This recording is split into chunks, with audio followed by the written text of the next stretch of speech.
fazer com que ela perca o bebê e depois mandá-la embora, para me preparar para receber a nova patroa e o meu herdeiro. Aquela voz, a voz grave e calorosa em que eu tinha repousado a cabeça todas as noites durante o último ano, soava agora fria e cruel, como uma faca a atravessar-me os tímpanos, cravando-se profundamente no meu coração. Eu estava paralisada atrás da parede de gesso do escritório, com uma mão a tapar a boca com força para impedir que um soluço engasgado escapasse, enquanto a outra repousava inconscientemente sobre o meu ventre ainda liso, onde uma pequena vida, com apenas 3 meses de gestação, dormia tranquilamente.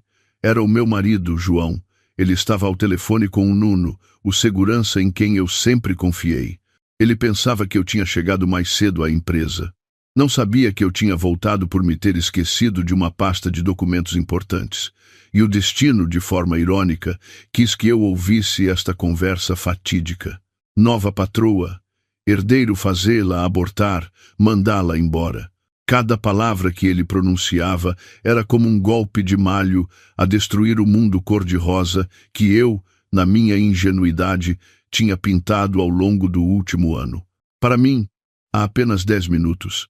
A felicidade era talvez o aroma das rosas que o João fazia questão de arranjar no nosso quarto todas as manhãs.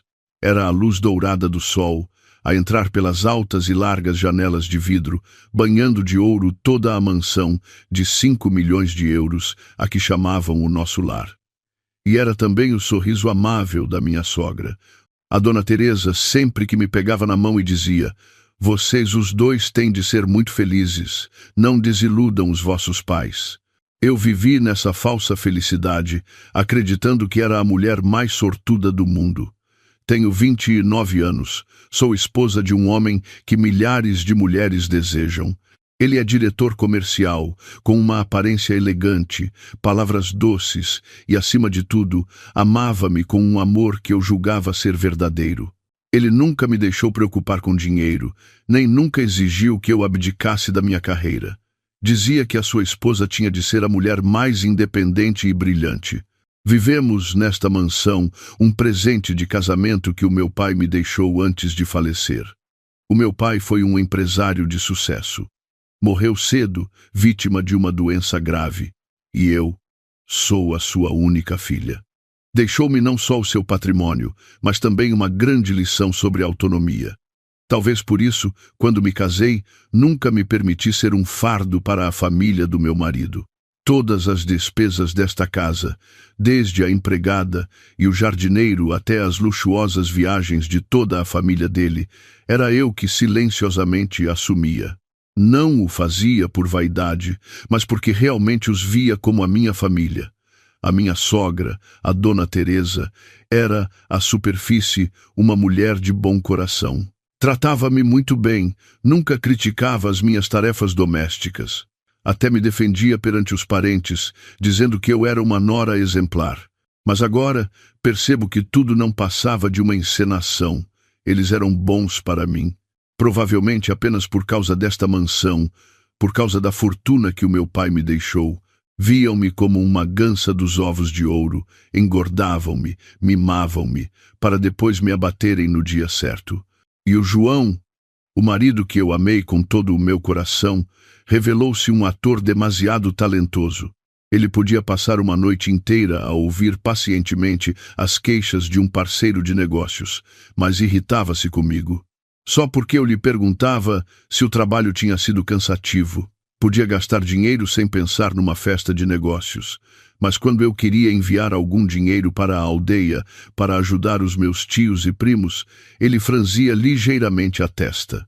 O dinheiro que ganhamos não é fácil de obter, por isso devemos gastá-lo em coisas que valham a pena, querida.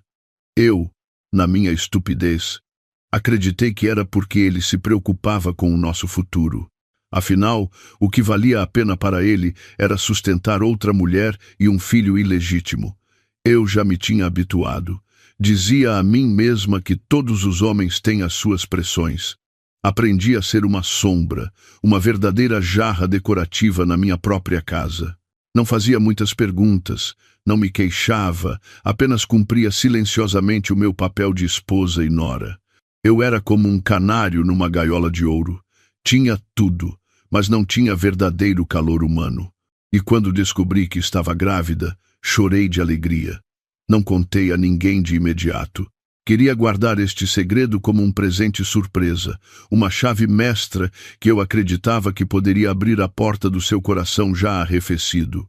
Imaginei o quão feliz o João ficaria. Ele abraçar-me-ia com força, não haveria mais noites a chegar tarde, nem mais telefonemas secretos na varanda. Mas enganei-me redondamente. O filho no meu ventre não era uma esperança, era um espinho nos seus olhos. Era o último obstáculo que o impedia de trazer a sua nova patroa e o seu herdeiro para o lugar que eu erradamente considerava o meu lar. A chamada terminou. Ouvi os passos do João a sair do escritório. Prendi a respiração, voltei sorrateiramente para o quarto, deitei-me na cama, fingindo que ainda dormia profundamente. As minhas lágrimas encharcavam a almofada, mas o meu coração já não sentia a dor do desespero. Tinha se transformado num ódio gelado que me percorria até a medula. Eu sou Catarina, filha de Miguel, o homem que nunca curvou a cabeça perante ninguém. Não vou chorar, não vou cair. Vocês quiseram encenar uma peça. Muito bem, eu atuarei convosco. Mas o argumento desta peça será escrito por mim, e o final será, sem dúvida, um inferno que vocês nunca poderiam imaginar. Se esta história tocou o seu coração, se também está indignado e curioso para saber como esta esposa sofredora, mas incrivelmente forte, irá virar o jogo, não se esqueça de subscrever o canal Confidências do Lar e ativar as notificações para não perder os próximos capítulos emocionantes desta história. Cada subscrição sua é a nossa maior fonte de motivação para continuar a trazer as histórias mais autênticas e profundas. Fiquei imóvel, sentindo a respiração do João ao meu lado.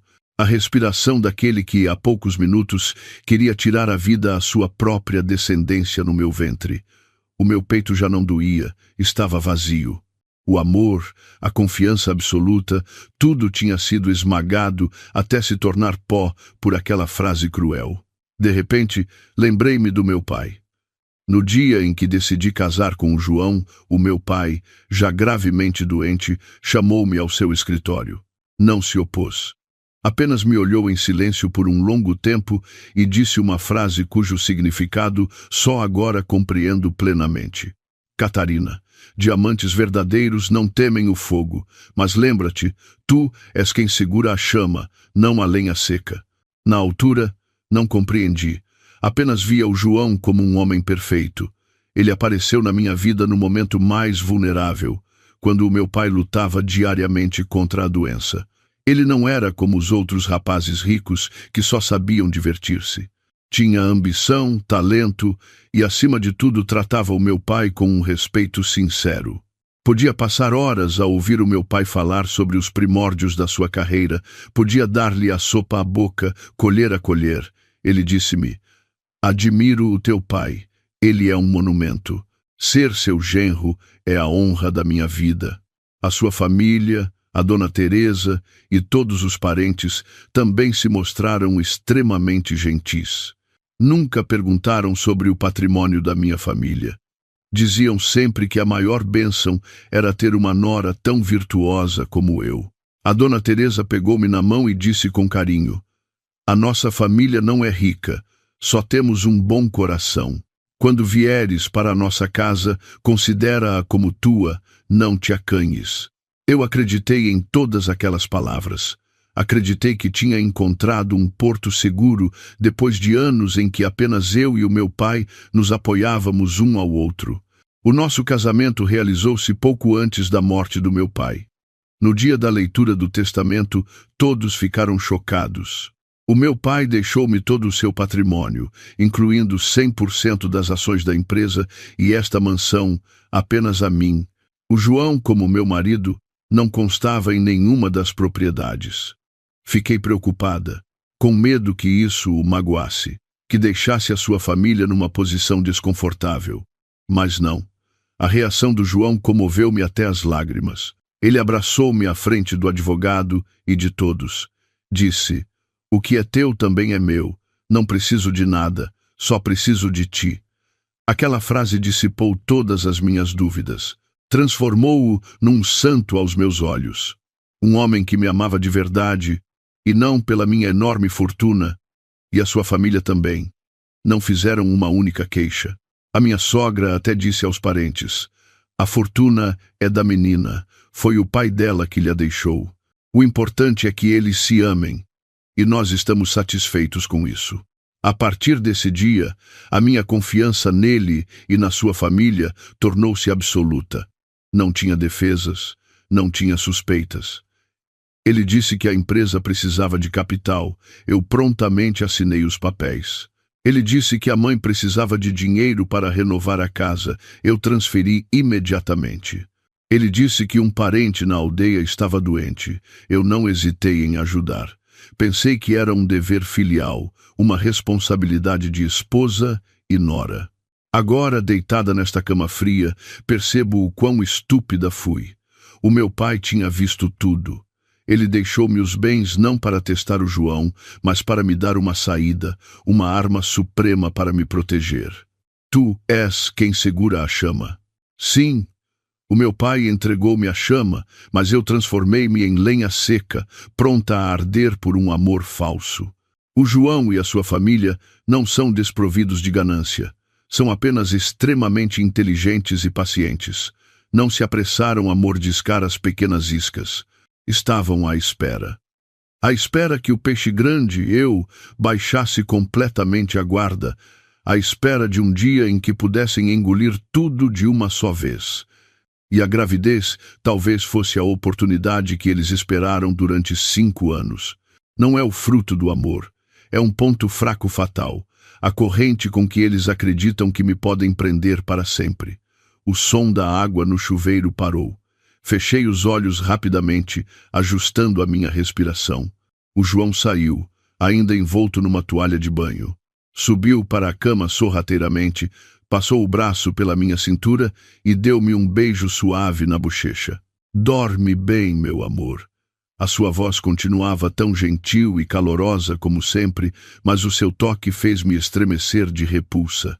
Uma cobra venenosa estava deitada ao meu lado, sussurrando palavras de amor, enquanto o seu veneno estava pronto para me matar.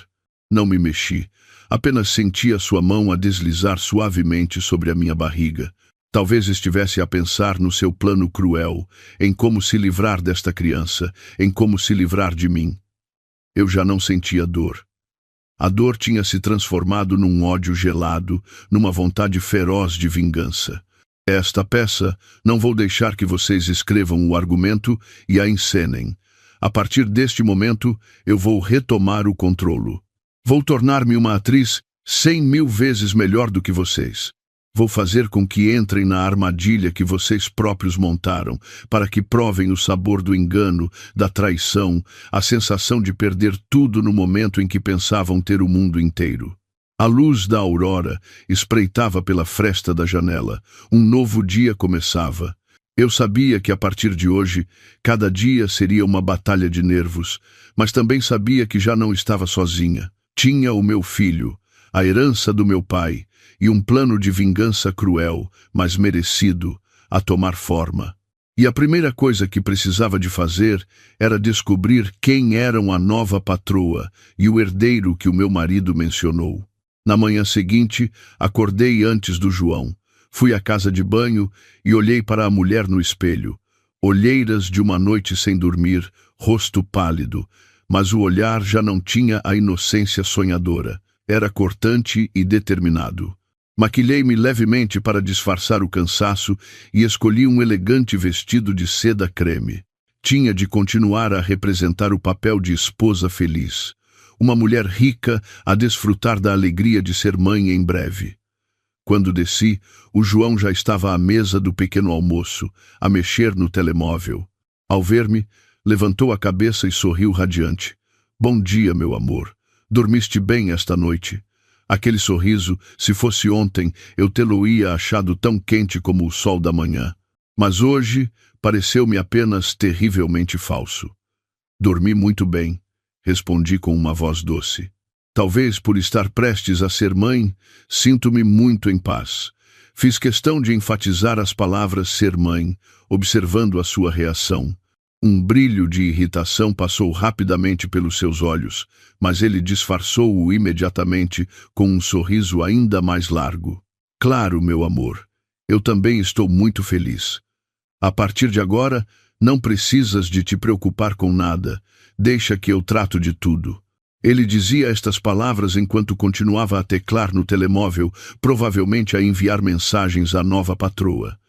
Sentei-me, servi-me de um copo de sumo de laranja e perguntei casualmente: querido, estava a pensar ir às compras esta tarde, comprar umas coisas para o bebê. Vens comigo? É a minha primeira vez como mãe. Não tenho experiência nenhuma. O João levantou a cabeça, um pouco atrapalhado. Esta tarde, tenho uma reunião importante com uns parceiros.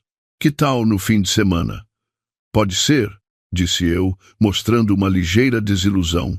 Mas ouvi dizer que te tens encontrado muito com a Marta, a filha do presidente do Grupo Tejo. Tenho visto muitas notícias sobre o projeto de colaboração entre as nossas empresas.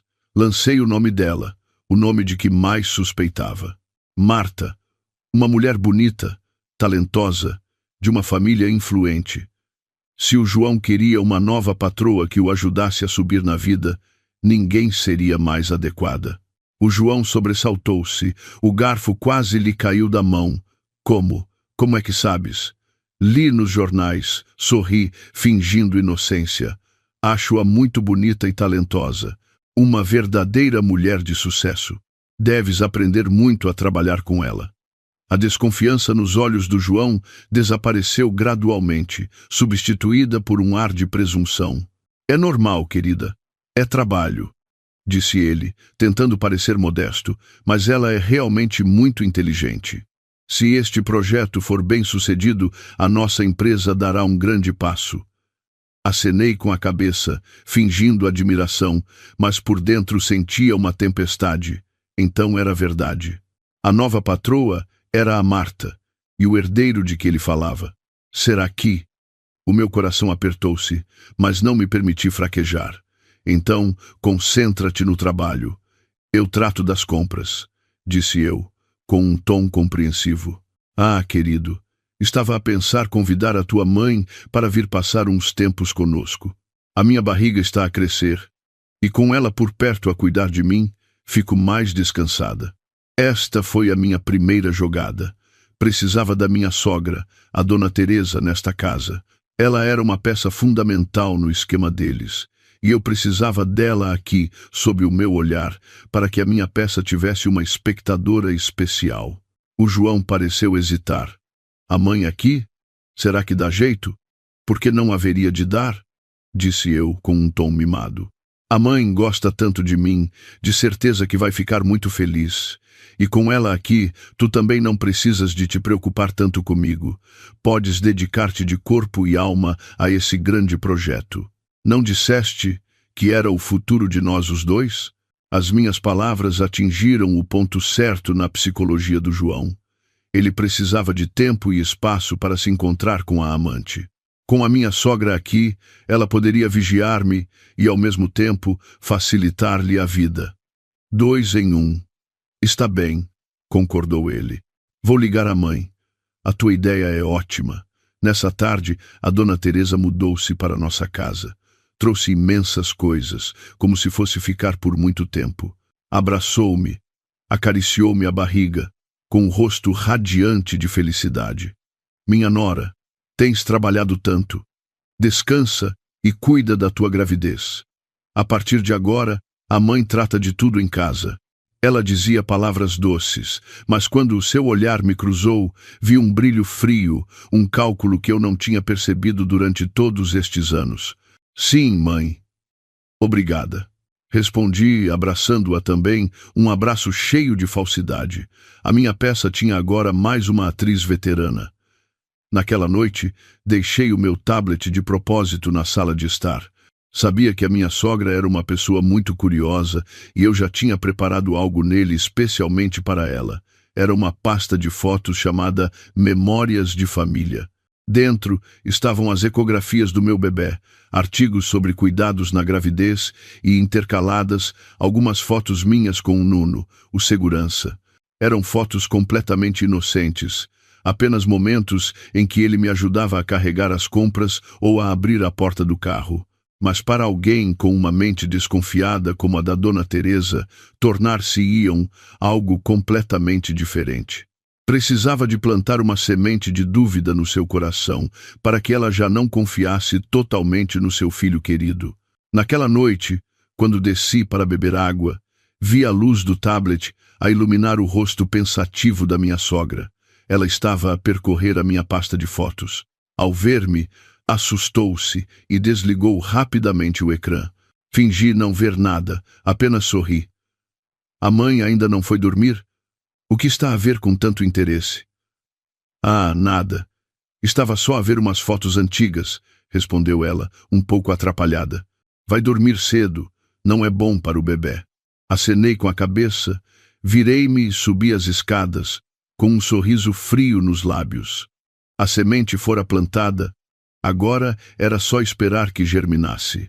E eu sabia que, uma vez que a planta da desconfiança crescesse, poderia destruir até as relações mais sólidas. Os dias com a minha sogra em casa tornaram a mansão mais sufocante do que nunca. A Dona Teresa era de facto uma atriz talentosa. À minha frente era uma sogra dedicada. Não me deixava tocar em nada. Todos os dias preparava caldos nutritivos, obrigando-me a comer uma coisa atrás da outra. Dizia: tens de comer muito para o meu neto ser forte. Mas nas minhas costas eu sabia que ela me observava incessantemente. O seu olhar seguia cada passo meu, desde a forma como eu falava ao telefone até quando ia ao jardim regar as flores. Especialmente depois da noite em que espreitou o tablet, a sua atitude em relação ao Nuno, o segurança, mudou drasticamente. Tornou-se mais severa, procurando falhas nele por ninharias. Por que é que o carro não está a brilhar hoje? Por que é que o portão abriu tão devagar? Deixaste os convidados à espera? O Nuno limitava-se a fazer o seu trabalho em silêncio, mas eu sabia que ele compreendia. Tinha-o colocado, sem querer, numa situação difícil. De vez em quando estávamos sozinhos, eu fazia questão de ser um pouco mais amigável com o Nuno. Pedia-lhe para me ajudar a alcançar objetos altos. Perguntava-lhe sobre os estudos do filho dele. De cada vez, sentia o olhar cortante da Dona Teresa a observar-nos de dentro de casa. A semente de dúvida que eu plantei começara a criar raízes. Entretanto, o João continuava imerso na sua própria peça. Voltava para casa cada vez menos. A desculpa era sempre o projeto demasiado exigente com o grupo Tejo. De cada vez que voltava, trazia-me um pequeno presente, ora uma caixa de chocolates caros, ora um lenço de seda. Representava o papel do marido amoroso, que, apesar de ocupado, não se esquecia de cuidar da sua esposa grávida. E eu, por minha vez, representava perfeitamente o papel da esposa compreensiva, sem uma única palavra de queixa. Estás a trabalhar tanto, querido. Concentra-te no teu trabalho. Em casa, a mãe e eu tratamos de tudo, disse eu, enquanto lhe desapertava a gravata, sentindo apenas repulsa. Numa tarde, eu estava a ler na sala de estar quando a minha sogra se aproximou, com uma chávena de chá de ervas quente na mão. Sentou-se ao meu lado, com uma expressão preocupada. Catarina, querida, tenho uma coisa para te perguntar. Diga, mãe. Pousei o livro, prestando-lhe atenção. Ela hesitou um momento e depois disse: o João, ele tem andado diferente ultimamente? Vejo-o sempre fora. Será que ele tem outra pessoa? Fiquei petrificada. A jogada dela era realmente muito astuta. Estava a testar-me. Se eu mostrasse ciúmes ou desconfiança, ela usaria isso para dizer que eu era desconfiada, que não confiava no meu marido, pressionando o João. Se eu mostrasse total confiança, ela pensaria que eu era demasiado ingênua, fácil de enganar. Respirei fundo, tentando forçar um sorriso gentil. Mãe, o que está a pensar? A mãe sabe o quanto o João me ama. É só que o trabalho tem sido muito estressante ultimamente. Ele está a esforçar-se pelo nosso futuro, pelo meu e pelo do seu neto. Eu confio absolutamente no meu marido. Olhei-a diretamente nos olhos, com um olhar límpido, sem qualquer ondulação. A minha resposta pareceu satisfazê-la. Ela acenou com a cabeça. Sim, se confias nele, fico mais descansada. Só tinha medo que pensasses demasiado e isso afetasse a gravidez. Mas eu sabia que, no seu íntimo, a desconfiança não tinha desaparecido. Ela estava apenas temporariamente tranquila, pensando que eu ainda era um cordeiro dócil nas suas mãos. A vida dupla continuou. De dia, eu era a nora gentil, a esposa dedicada. Mas à noite, quando toda a casa dormia, eu transformava-me noutra pessoa.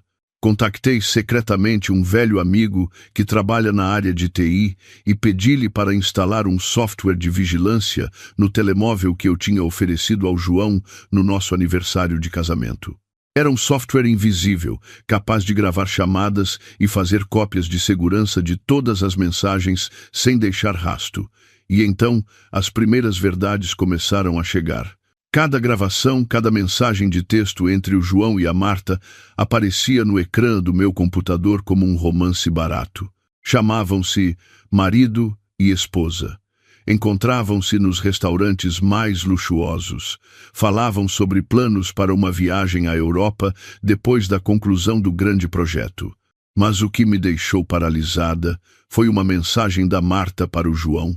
Marido, o nosso filho hoje deu pontapés muito fortes. Acho que ele também está ansioso por conhecer o pai, o nosso filho. Então, ela também estava grávida, e era um menino. O herdeiro de que o João falou naquela chamada fatídica era o filho dele com a Marta. Afinal, eu e ela, ambas carregávamos o sangue do mesmo homem. Mas o destino dos nossos filhos era completamente diferente. O filho dela era o herdeiro esperado por toda a família, enquanto o meu era um obstáculo a ser eliminado. Fiquei imóvel em frente ao ecrã, as lágrimas a escorrerem sem parar. Desta vez, não era raiva, mas uma dor profunda pelo meu filho ainda não nascido. Que culpa tinha ele? Por que é que tinha de nascer no meio de tanto engano e crueldade? Limpei as lágrimas, cerrando os punhos. João, e toda a tua família, vocês não me devem apenas um pedido de desculpas. Devem ao meu filho uma vida, um futuro, e eu juro, vou fazer-vos pagar esta dívida, com juros. Não vou deixar que o meu filho sofra qualquer tipo de prejuízo. Vou lutar, não só por mim, mas também por ele. O meu plano tinha de ser acelerado, mas eu não esperava que um acontecimento inesperado estivesse prestes a ocorrer. Um acontecimento que envolvia o leal segurança, o Nuno, e que, sem querer, me colocou numa situação de risco extremo. Caros ouvintes, se a história da Catarina, uma mulher resiliente a enfrentar uma traição cruel, vos comoveu e indignou, por favor, não hesitem em deixar um gosto neste vídeo. Cada gosto não é apenas um apoio ao canal, mas também uma palavra de encorajamento, uma força invisível enviada à nossa personagem, ajudando-a a encontrar coragem para continuar no seu caminho espinhoso em busca de justiça. O choque de saber que a Marta também estava grávida do filho do João mal tinha passado quando outra desgraça aconteceu. Naquela manhã, eu estava no meu quarto quando ouvi a minha sogra gritar lá embaixo: "Meu Deus, este inútil!" A única coisa que tinha para fazer era vigiar os carros, e nem isso consegue fazer bem. Corri para baixo e vi a Dona Teresa a apontar para um vaso de cerâmica antigo no canto da sala, a repreender severamente o Nuno.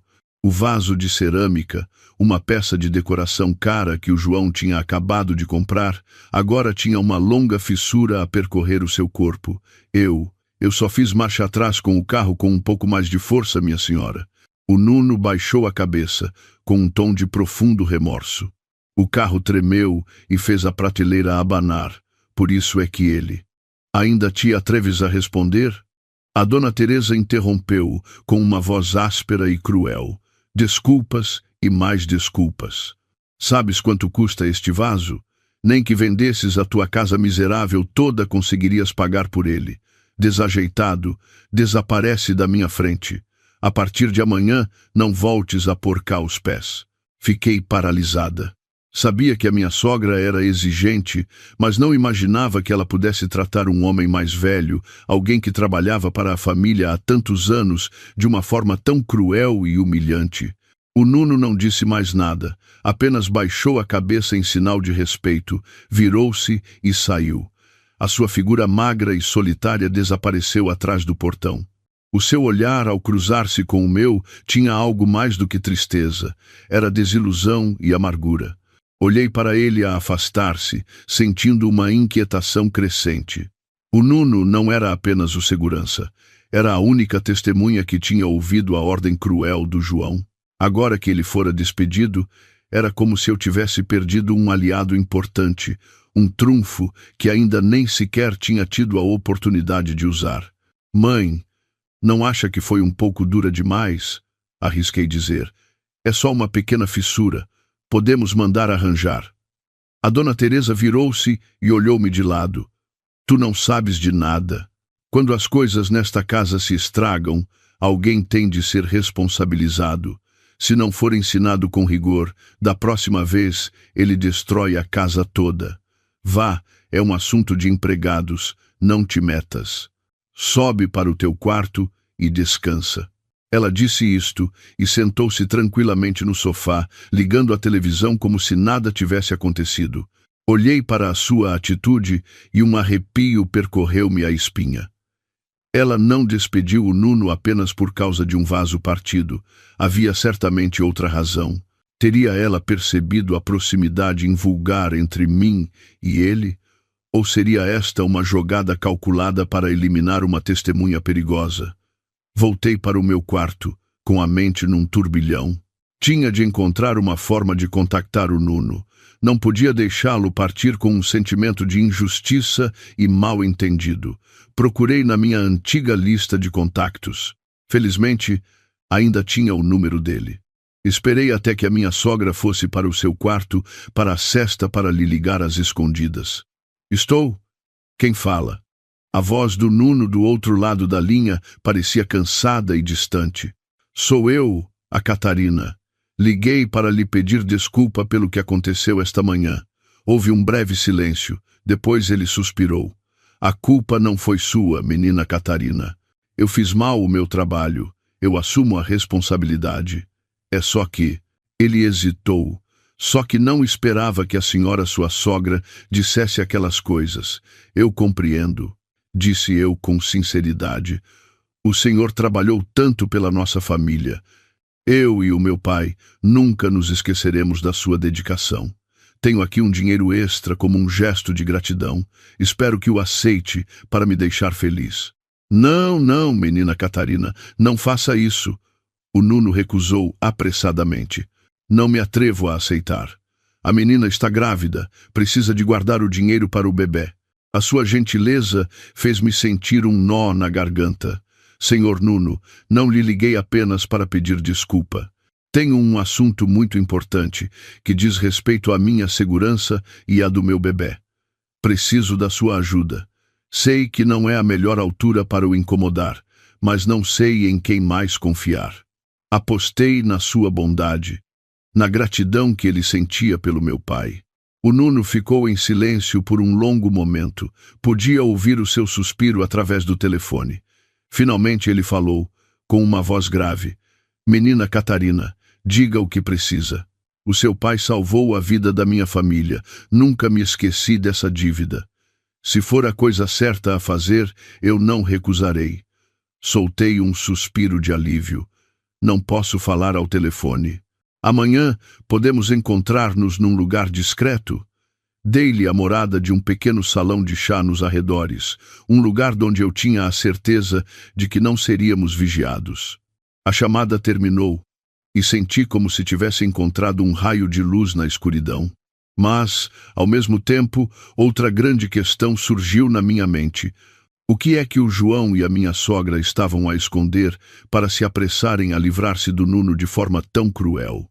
O vaso de cerâmica partido foi mesmo um acidente? Ou foi apenas um pretexto?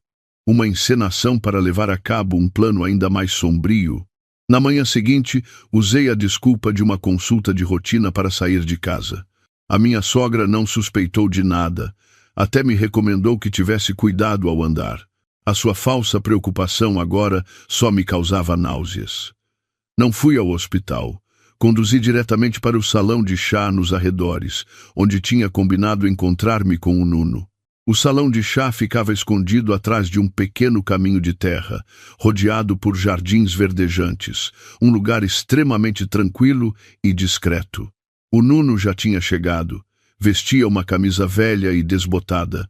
O seu rosto sofrido estava marcado por rugas de preocupação ainda mais profundas. Ao ver-me, levantou-se apressadamente, com uma expressão um pouco culpada. "Menina Catarina, peço desculpa, não devia tê-la feito vir até aqui." "Não se preocupe, Sr. Nuno." Sorri e convidei-o a sentar-se. "Sou eu quem lhe tem de agradecer por ter aceitado encontrar-se comigo." Fui direta ao assunto.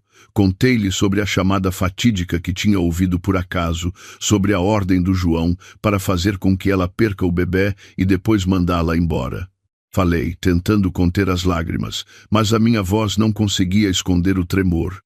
O Nuno ouviu em silêncio. As suas mãos calejadas estavam cerradas sobre a mesa. A sua expressão passou de surpresa a espanto e depois a indignação.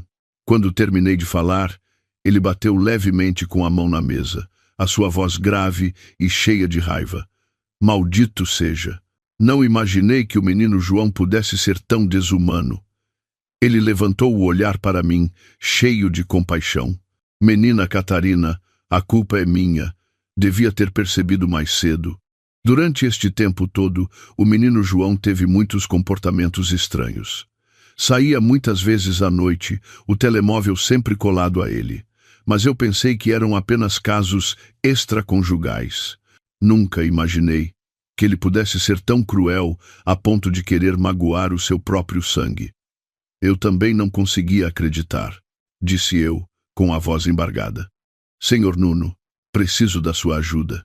O senhor é a única pessoa que pode testemunhar o que ele disse. Preciso do seu depoimento para desmascará-lo perante a lei." O Nuno acenou com a cabeça sem hesitar. "Pode contar comigo, menina Catarina. Se precisar, estou pronto para testemunhar. Devo a vida ao seu pai. Não posso ficar de braços cruzados a ver a filha dele a ser maltratada desta forma." A sua determinação comoveu-me profundamente. Mas depois ele franziu o sobrolho, com uma expressão pensativa. "Mas, menina Catarina, acho que a situação não é assim tão simples. O facto de a sua sogra me ter despedido de repente, acho que não foi só por causa do vaso." "Eu também penso o mesmo", respondi. "Suspeito que ela descobriu alguma coisa, ou então quis livrar-se do senhor, uma testemunha importante." O Nuno refletiu por um momento e depois disse algo que me surpreendeu completamente. "Menina Catarina, há uma coisa que eu tenho hesitado em contar-lhe, mas chegados a este ponto, não posso mais esconder. Aquele vaso de cerâmica, é verdade que a vibração do meu carro o fez rachar, mas não foi por eu ter feito marcha atrás com força." "Como assim?" franzi o sobrolho.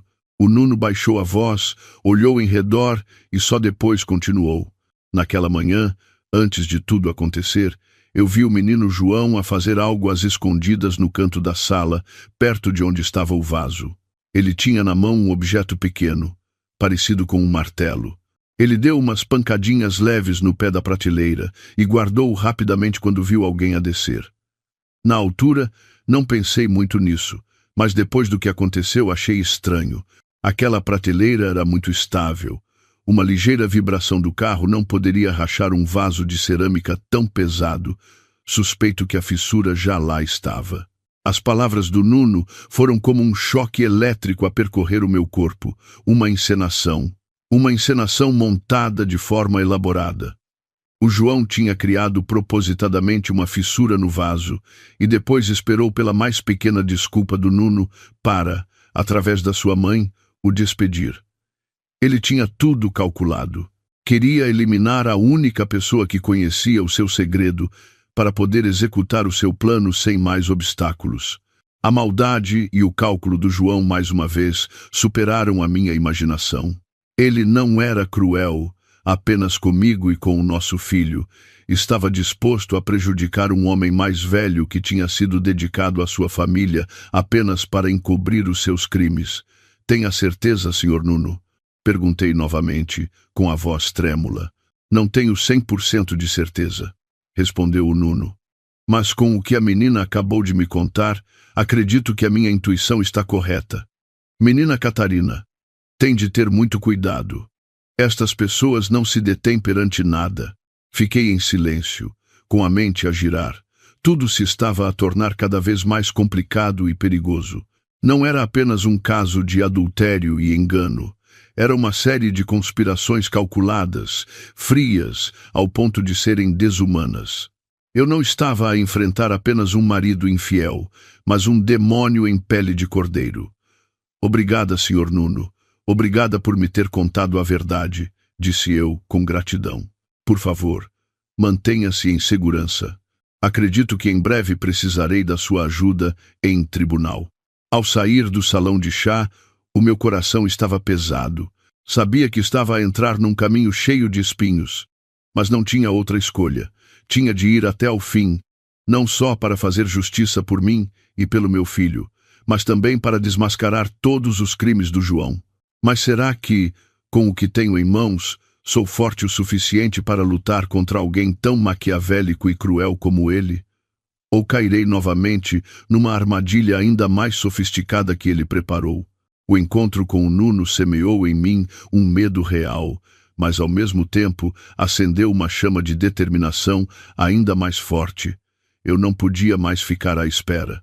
Tinha de agir, de encontrar mais provas, de estar um passo à frente dele. Ao voltar para casa, vesti novamente a máscara de uma esposa dócil, mas por dentro o meu cérebro trabalhava a todo o vapor. Comecei a prestar atenção aos mais ínfimos detalhes da casa, a cada palavra, a cada gesto da minha sogra e do João. Eu sabia que nesta família de atores, qualquer coisa podia ser uma pista. Numa noite, enquanto preparava o jantar, a minha sogra entrou na cozinha, segurando uma tigela de um remédio de ervas escuro e de cheiro forte. Disse, com a sua habitual voz doce: Catarina, este é um remédio para a gravidez que a mãe preparou para ti. Um curandeiro disse que é muito bom. Ajuda o bebê a ficar forte. Mãe saudável, filho feliz. Bebe enquanto está quente. Olhei para a tigela, sentindo uma onda de desconfiança. Ela nunca se tinha preocupado com a minha saúde antes. Por que é que de repente estava a ser tão simpática? E ainda por cima com um remédio de ervas de origem duvidosa? Obrigada, mãe. Sorri e peguei na tigela. Deu-se a tanto trabalho. Deixe-a aqui, eu bebo quando arrefecer um pouco. Ela acenou, satisfeita, e saiu da cozinha. Assim que ela saiu, deitei imediatamente o conteúdo da tigela no lava-louça, guardando apenas um pouco no fundo. Depois, lavei cuidadosamente a tigela e deixei-a em cima da mesa. Não sabia o que havia naquele remédio, mas o meu instinto de mãe dizia-me que não era seguro. Peguei num pequeno frasco, coloquei o resto do remédio lá dentro e escondi-o bem na minha mala. Tinha de o levar para análise. Precisava de saber o que eles estavam a tentar fazer comigo e com o meu filho. Alguns dias depois, com a desculpa de ir comprar coisas para o bebê, levei a amostra do remédio a um laboratório de análises privado e de confiança, pedindo que analisassem a sua composição. Enquanto esperava pelos resultados, decidi dar outro passo ousado. Sabia que o João e a Marta continuavam a encontrar-se às escondidas. Precisava de provas fotográficas irrefutáveis da sua relação. Não podia segui-los eu mesma. Era demasiado perigoso e fácil de ser descoberta. Lembrei-me do filho do Nuno. Chamava-se Tiago, um jovem rápido e desembaraçado que trabalhava como estafeta. Eu já o tinha ajudado com dinheiro para um tratamento médico e acreditava que ele não se teria esquecido dessa gentileza. Contactei o Tiago, expliquei-lhe brevemente a minha situação e pedi-lhe ajuda. Só preciso que de vez em quando vejas se o João vai a esta morada. Dei-lhe a morada do apartamento de luxo onde eu suspeitava que a Marta vivia, uma informação que tinha ouvido por acaso durante as chamadas do João. Se o vires, tira só algumas fotos de longe, não precisa de se ver bem a cara, basta que se veja ele e a outra mulher juntos. Eu pago-te bem. O Tiago ouviu e aceitou imediatamente. Não se preocupe, dona Catarina, pode deixar isso comigo. A senhora ajudou a minha família, agora é a minha vez de a ajudar. Não preciso de pagamento. A lealdade do jovem comoveu-me profundamente. Apenas 2 dias depois, as primeiras imagens chegaram ao meu telemóvel. Eram fotos do João e da Marta de mãos dadas a sair do átrio de um prédio de luxo. A Marta usava um vestido de grávida largo, a sua barriga já era bem visível. O João abraçava-a pela cintura, com um gesto carinhoso e protetor. Ao ver a foto, o meu coração voltou a doer, mas não por ciúmes. Senti apenas uma ironia profunda. Ambos carregávamos o seu sangue, mas uma era tratada com amor e carinho, como uma rainha, enquanto a outra era tratada como um espinho e até alvo de uma conspiração para a prejudicar. Guardei todas aquelas fotos, organizando-as cuidadosamente. As provas do adultério estavam lá, agora só faltava o resultado da análise do remédio de ervas. Tinha um mau pressentimento de que o resultado seria um choque ainda maior do que tudo o que eu já sabia. E não me enganei. Naquela tarde, o laboratório ligou-me. A voz da funcionária do outro lado da linha era extremamente séria. É a dona Catarina? O resultado da análise da sua amostra já está disponível. Aconselhamo-la a vir pessoalmente buscá-lo e ouvir o nosso parecer. E, por favor, não volte a tomar esse remédio. O meu coração caiu-me aos pés. Corri para o laboratório. A responsável entregou-me um relatório detalhado. Li por alto os termos químicos complexos e parei na conclusão final. A amostra contém uma pequena dose de açafrão bastardo, cártame e outros compostos ativos. Quando combinados, estes ingredientes podem causar fortes contrações uterinas, levando a um alto risco de aborto espontâneo em mulheres grávidas, especialmente nos primeiros 3 meses. Aborto espontâneo. A tigela de remédio para a gravidez, que a minha sogra me tinha dado com tanto carinho, era, na verdade, uma poção abortiva disfarçada. A minha mão tremeu, o relatório caiu no chão. Senti um frio glacial percorrer-me o corpo. Eles não queriam apenas que eu desaparecesse, queriam matar o meu filho, fazer com que ela perca o bebê e depois mandá-la embora. As palavras do João ecoaram nos meus ouvidos. Afinal, não tinha sido uma frase dita num momento de raiva. Era um plano. Um plano que estava a ser executado de forma impiedosa. Eu já não conseguia chorar. A dor tinha se transformado num ódio imenso. Apanhei o relatório, apertando-o na mão. João, Dona Teresa, vocês passaram todos os limites. Não queriam apenas roubar os meus bens, a minha felicidade, queriam também tirar a vida do meu filho. Esta peça não terá mais clemência. Vou fazer-vos pagar. E pagarão o preço mais alto por este crime imperdoável. Mas como poderia eu desmascarar esta conspiração diabólica enquanto ainda estava presa na minha própria casa? A história está a ficar cada vez mais tensa, e o que fará a nossa protagonista para se salvar a si e ao seu filho? Se também está ansioso por saber, partilhe este vídeo com os seus amigos e familiares, porque quem sabe, esta história pode não ser apenas um aviso, mas também uma lição, um incentivo para alguém que precise. A sua partilha é a ação mais concreta para se juntar a nós na condenação do mal. O relatório de análises nas minhas mãos pesava como chumbo. Não era apenas a prova de uma conspiração malévola. Era a sentença de morte que eles tinham decretado para o meu filho ainda não nascido. Eu não podia mais ficar parada à espera. Tinha de fugir dali, de proteger o meu filho a todo o custo. Ao voltar para casa, retomei a aparência frágil e cansada de uma grávida com enjoos. Disse à minha sogra que ultimamente me sentia tonta e sem apetite. Ao ouvir isto, a dona Teresa, em vez de se preocupar, demonstrou um brilho de alegria nos olhos, algo que mal conseguiu disfarçar. Ela tornou-se ainda mais solícita. Então, tens mesmo de beber o remédio que a mãe te prepara. É muito nutritivo, vai sentir-te melhor logo a seguir, disse ela com uma voz melosa. A partir desse dia, ela preparava o remédio todos os dias e trazia-o pessoalmente ao meu quarto. E eu, por minha vez, representava o meu papel na perfeição. Recebia sempre a tigela, agradecendo profusamente. Depois, esperava que ela saísse e despejava-o sorrateiramente no vaso da planta na varanda. Guardei todos os restos secos do remédio, bem escondidos. Eram provas importantes. Sabia que não podia contar com a ajuda do João. Ele era o cérebro por trás de tudo. Também não podia ligar para a polícia de repente, pois estava a ser vigiada. Um único movimento descuidado e eles agiriam imediatamente.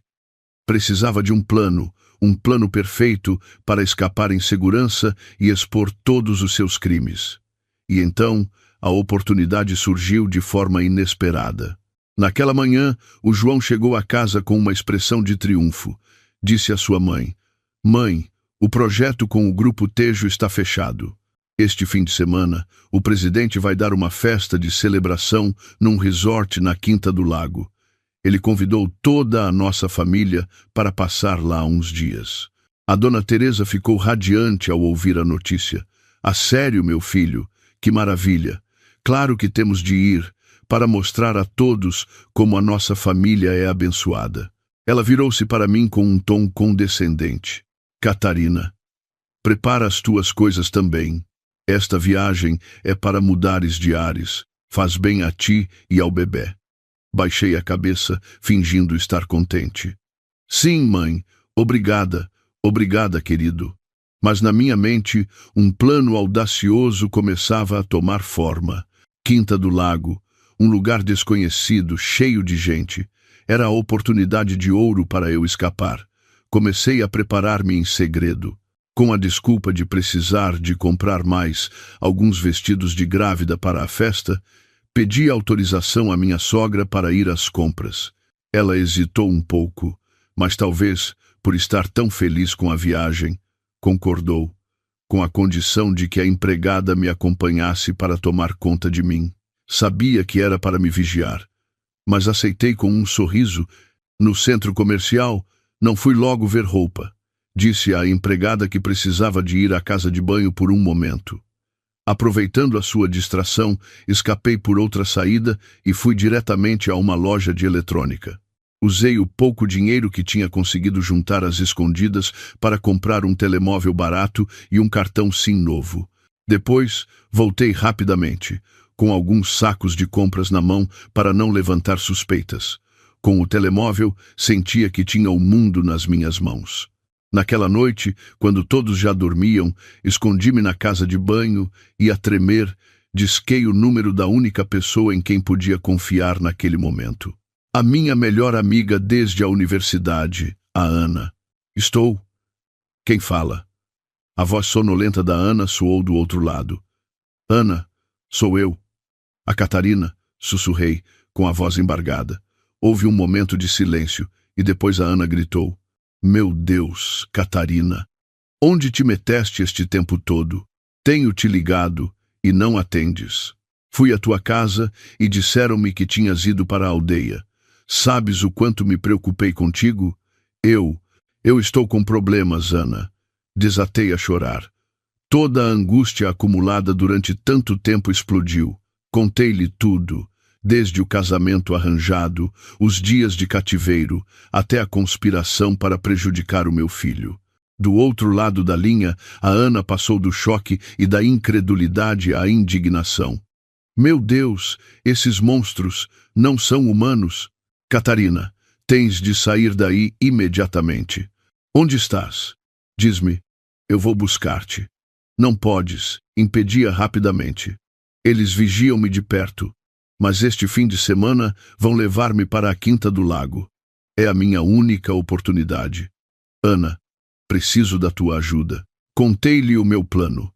Iria tentar separar-me do grupo na Quinta do Lago. Precisava que ela preparasse um carro, algum dinheiro e, o mais importante, que contactasse um bom escritório de advogados para mim. Fica tranquila, disse a Ana com determinação.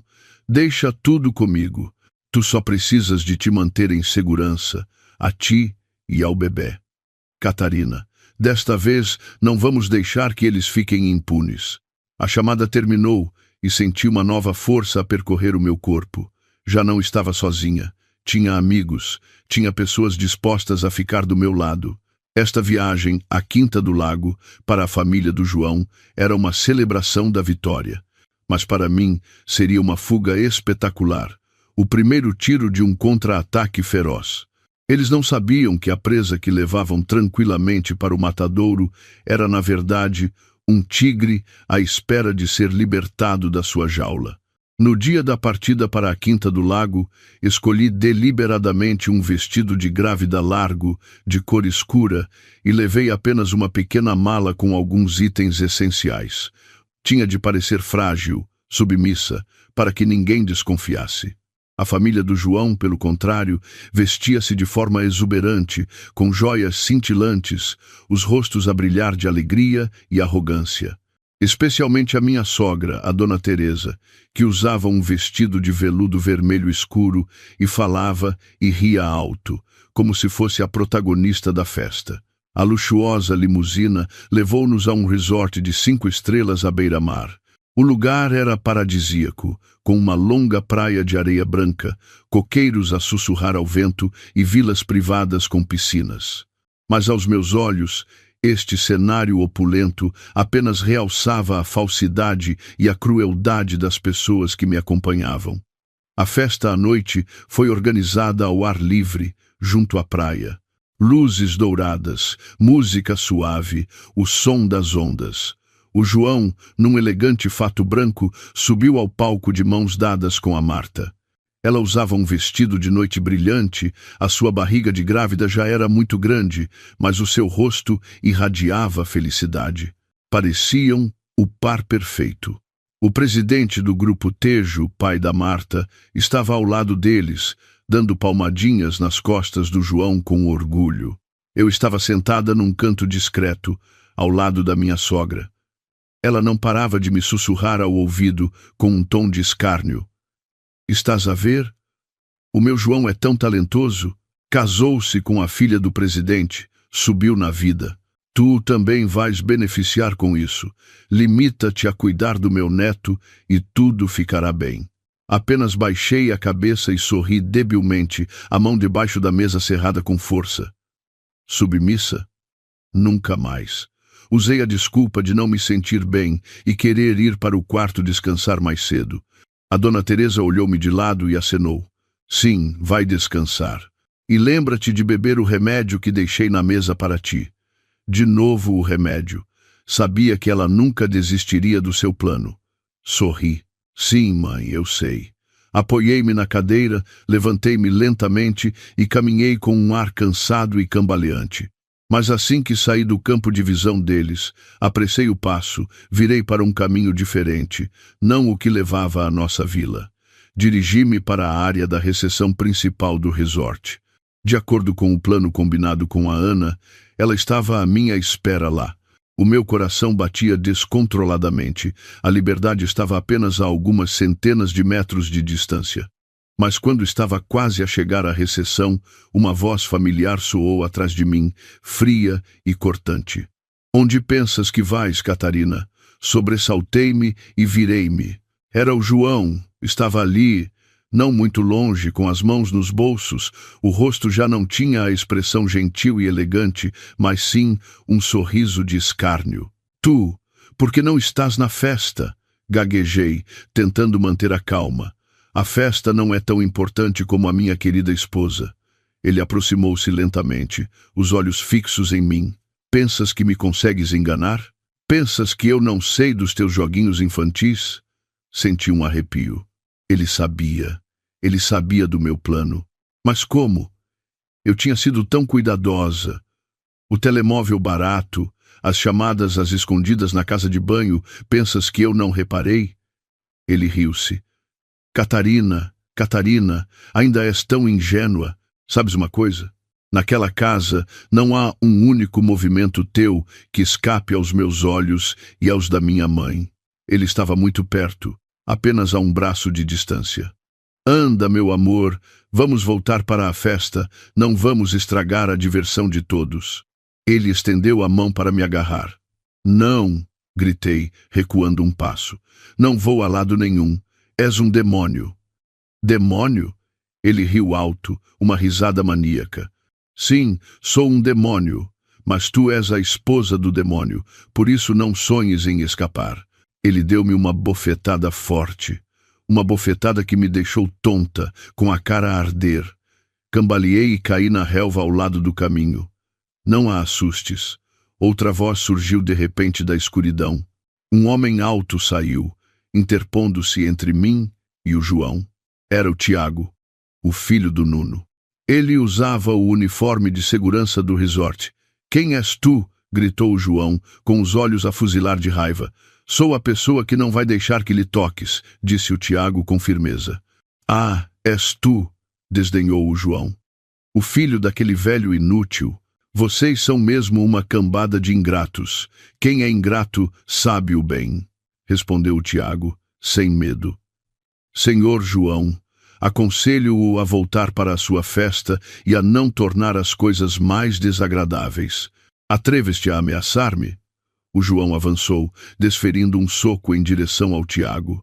Mas o Tiago foi mais rápido, desviou-se e, com um golpe de artes marciais, derrubou o João ao chão. Eu não queria usar a violência, mas se me obrigar, disse o Tiago, segurando o João com firmeza. Dona Catarina, vá. Ele gritou para mim. Hesitei por um segundo, depois levantei-me rapidamente e corri em direção à recepção. Os insultos e gritos do João e os sons da luta ecoavam atrás de mim. Não me atrevi a olhar para trás. Só corria em direção à luz, em direção à liberdade.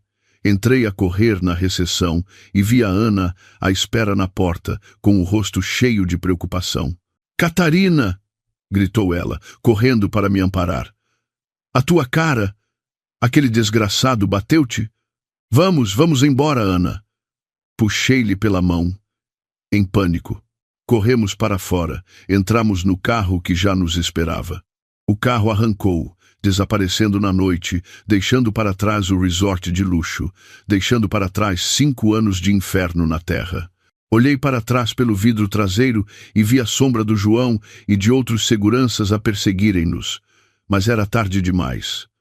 A minha fuga, embora não tenha sido perfeita, acabou por ser bem-sucedida. Agora, uma nova batalha, uma batalha frontal e mais feroz, esperava-me. O carro acelerava na noite, levando-me para longe da Quinta do Lago, para longe do pesadelo chamado João. Eu estava no banco de trás, as mãos ainda a tremer, uma bochecha a arder, mas sentia uma estranha sensação de liberdade no coração. Eu tinha conseguido. Eu e o meu filho estávamos a salvo. O Tiago, ele vai ficar bem? Perguntei a Ana, preocupada com o jovem que me tinha protegido corajosamente. Fica tranquila, disse a Ana enquanto conduzia. O Tiago é muito esperto. Além disso, ele está com o uniforme de segurança. O João não se vai atrever a fazer nada de grave. Eu disse-lhe para o atrasar apenas por um bocado e depois encontrar uma forma de sair dali. Também já avisei a equipa de segurança principal do resort. Não voltamos logo para Lisboa. A Ana tinha preparado uma pequena e discreta casa de campo noutra cidade costeira. Vamos ficar aqui alguns dias, disse a Ana, para deixar as coisas acalmarem e para tu descansares e te preparares para a batalha que se avizinha. Naquela noite, pela primeira vez em muitos meses, dormi profundamente, sem medos, sem sobressaltos. Na manhã seguinte, quando acordei, o sol da manhã entrava calorosamente pela janela. O chilrear dos pássaros enchia o jardim. A Ana tinha preparado um pequeno almoço farto. Come, para recuperares as forças.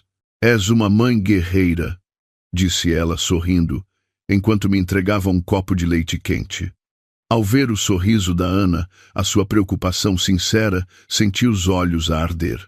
Enquanto eu estava rodeada de pessoas falsas e cruéis, lá fora ainda havia amigos verdadeiros, dispostos a ajudar-me sem hesitar.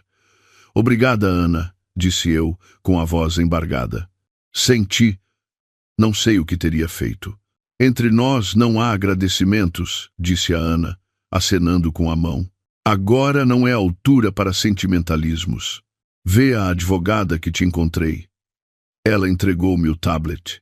No ecrã estava a informação de uma advogada chamada Inês, com um sorriso amável, mas um currículo impressionante, especializada em casos de divórcio e disputas de propriedade complexas, especialmente casos envolvendo violência doméstica. Ela é muito boa e dedicada, explicou a Ana. Já a contactei e expliquei-lhe o teu caso por alto. Ela disse que assim que estiveres pronta, podem encontrar-se para falar pessoalmente.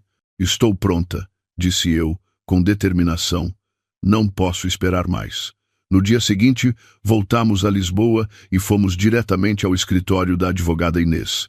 Depois de me ouvir contar toda a história, desde o casamento arranjado, os meses de cativeiro, até a conspiração para prejudicar o meu filho, a doutora Inês não escondeu a sua indignação. Apertou-me a mão, com um olhar cheio de compaixão, mas também de firmeza. Já sofreste demais, Catarina, disse ela. Agora é a hora de agirmos.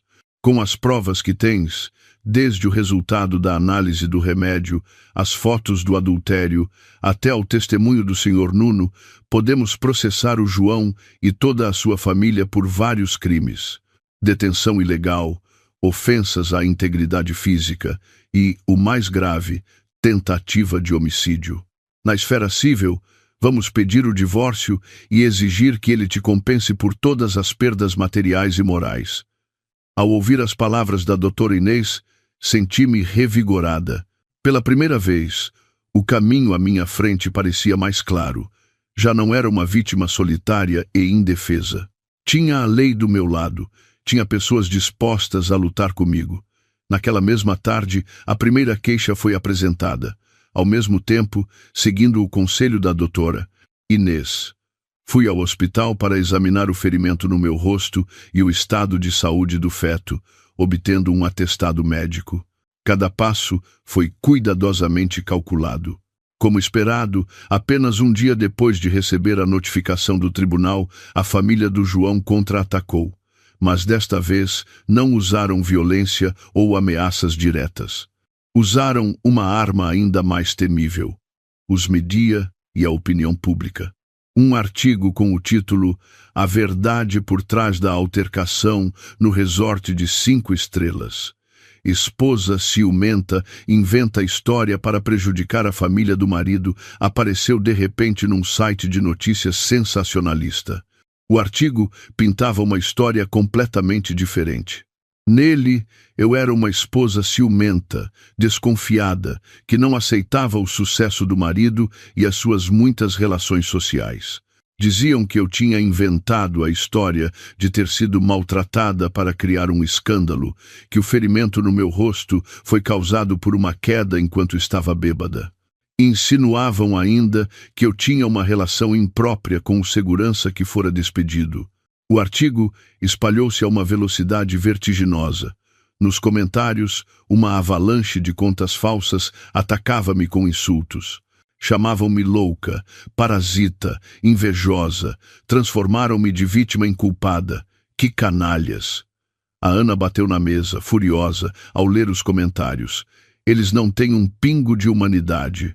Catarina, temos de falar, temos de desmentir isto imediatamente. Abanei a cabeça, continuando a percorrer calmamente os comentários. Não é preciso, Ana. Quanto mais fazem isto, mais mostram que estão com medo. Deixa-os representar.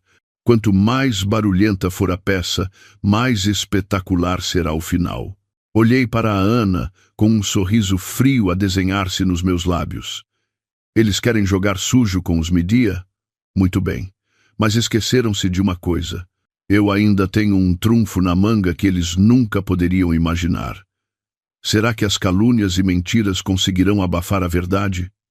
E qual é o trunfo de que a Catarina fala? Se também está ansioso por saber a resposta, deixe um comentário abaixo deste vídeo. Cada comentário seu é um tijolo com que construímos o muro da justiça, protegendo as mulheres vulneráveis e condenando atos cruéis. Diga-nos o que pensa. Enquanto a tempestade mediática suja, criada pela família do João, varria as redes sociais, eu escolhi o silêncio. Não discuti, não me expliquei. Apenas em silêncio, juntei mais provas com a advogada Inês e preparei-me para a primeira audiência de conciliação no tribunal. O meu silêncio fez com que o outro lado se sentisse ainda mais encorajado. Pensaram que eu estava sem argumentos, com medo. O João chegou ao ponto de ir a um programa de entrevistas, fazendo-se de marido coitado, incompreendido pela esposa, a sofrer pelo fim do seu casamento. Eu ainda amo muito a minha esposa, disse ele, com uma voz comovida, os olhos a lacrimejar. Tudo não passou de um mal-entendido lamentável. Espero que ela se acalme, que me dê uma oportunidade para explicar, para nos reconciliarmos. A sua atuação foi perfeita. Muitos espectadores acreditaram, viraram-se contra mim, chamando-me de mulher cruel. No dia da audiência de conciliação, cheguei ao tribunal rodeada de jornalistas. Apontavam-me as câmaras, faziam perguntas provocadoras. Dona Catarina, tem algo a dizer sobre as acusações do seu marido? É verdade que inventou tudo para prejudicar a família dele? Não respondi. Entrei em silêncio. Dentro da sala de conciliação, o João e a sua mãe já esperavam.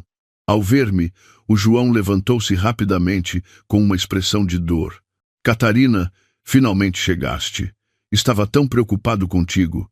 A dona Teresa ficou sentada, olhando-me com um misto de desprezo e triunfo.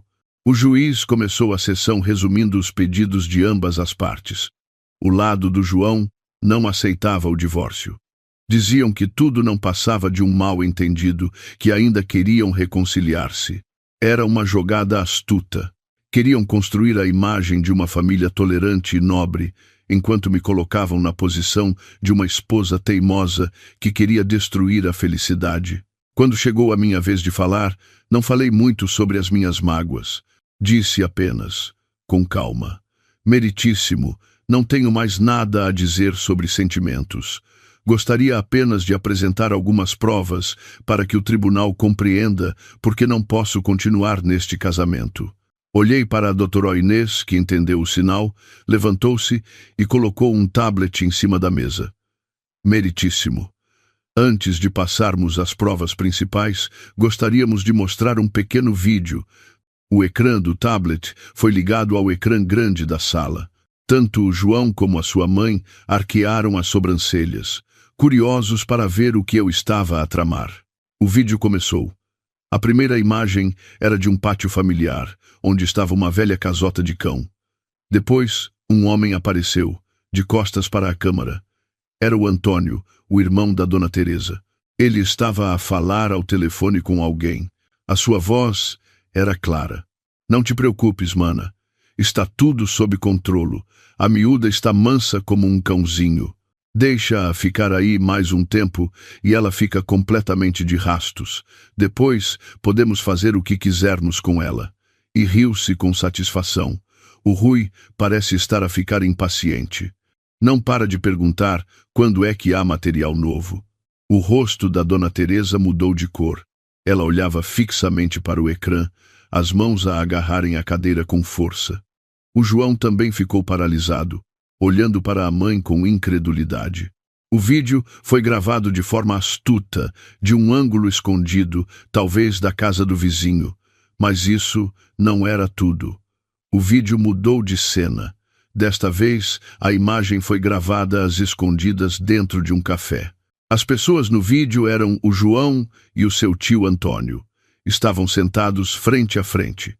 Não sejas precipitado, disse o Antônio, com uma voz ríspida. Se isto se descobre, vamos todos para a prisão. A tua mãe já te avisou. Temos de esperar que ela tenha o bebê. A criança é o melhor refém para a forçar a entregar tudo.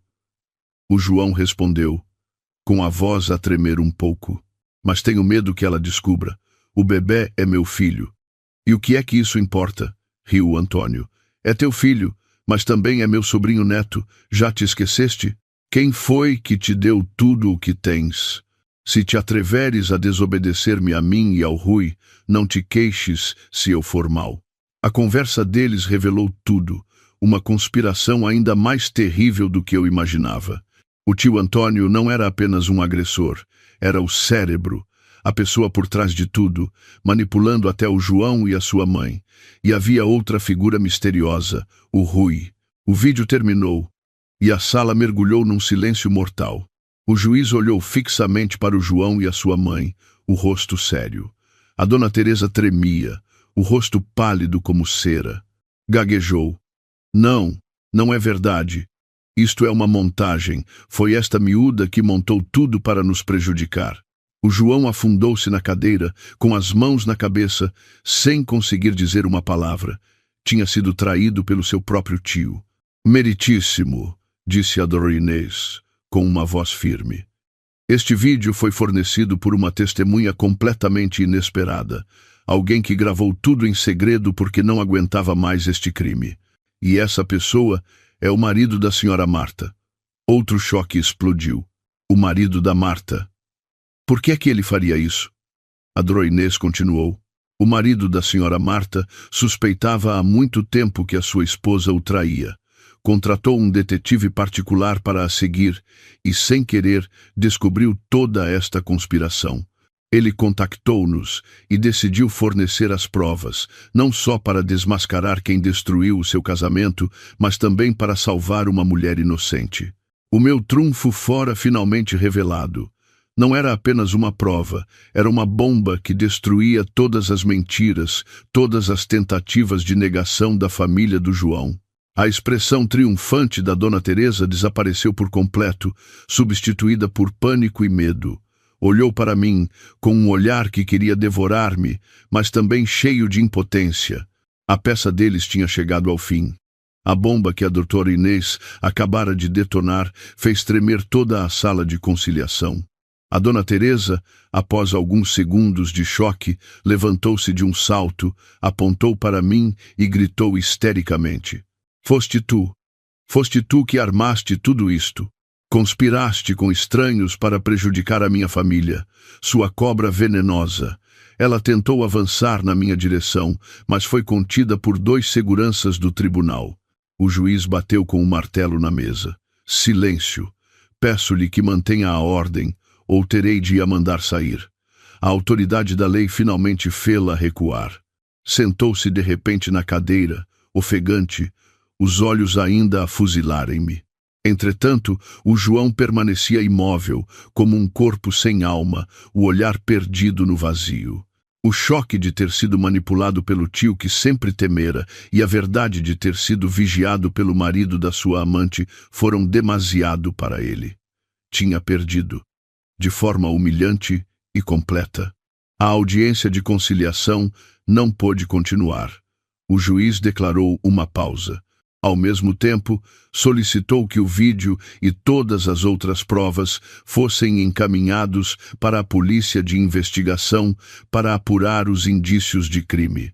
Quando saí da sala com a doutora, Inês e a Ana sentiam a mudança no olhar da multidão de jornalistas. Já não havia olhares curiosos e provocadores, mas sim silêncio e talvez um pouco de respeito. A verdade tinha sido exposta de forma irrefutável. A farsa que a família do João tinha montado para me denegrir desmoronara-se. Naquela mesma tarde, vários jornais de renome noticiaram o desenvolvimento chocante da audiência. O vídeo, embora com os rostos e as vozes distorcidos, foi suficiente para que a opinião pública compreendesse a natureza do caso. A onda de indignação da comunidade online virou 180 graus, apontando diretamente para a família do João. Chamaram-lhes a família demoníaca, pessoas desumanas. Os perfis pessoais do João, da Marta e até os artigos difamatórios anteriores foram alvo de ataques massivos. Os dias que se seguiram foram a ruína da sua família. A polícia iniciou oficialmente uma investigação.